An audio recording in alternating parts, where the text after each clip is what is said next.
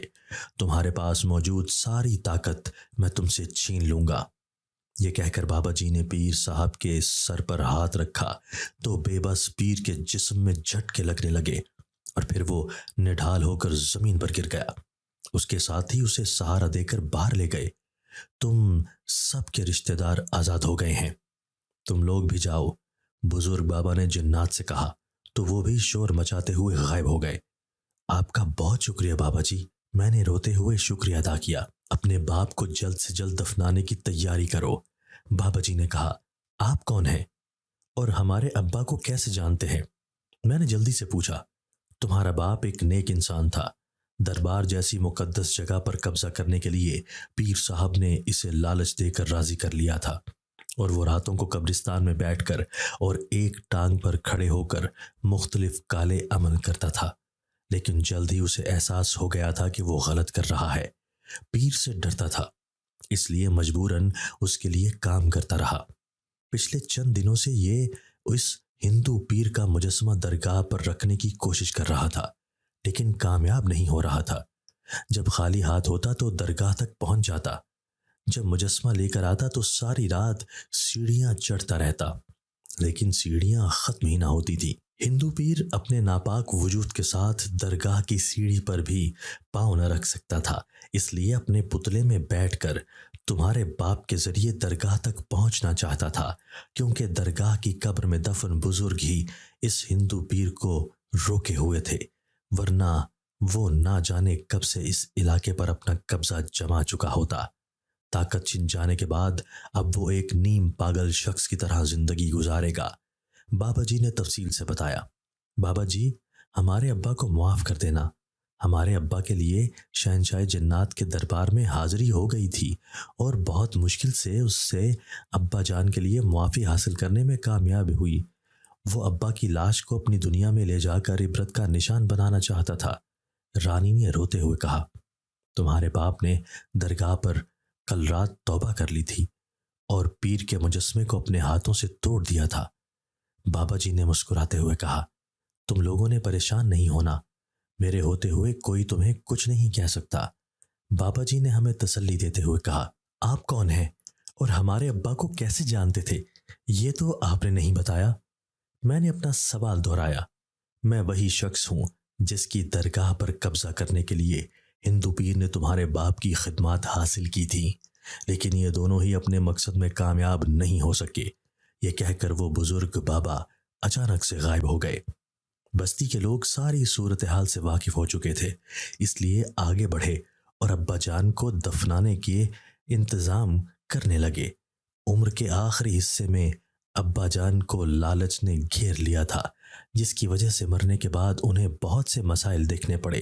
اللہ تعالیٰ نے لالچ اور حسد سے منع کیا ہے، اور یہ دونوں چیزیں انسان کے ایمان کو برباد کر دیتی ہیں، بالکل ایسے ہی جس طرح ابا جان لالچ میں پڑ گئے تھے، لیکن شکر ہے ذات پاک کا جس نے انہیں مہلت ہونے سے بچا لیا۔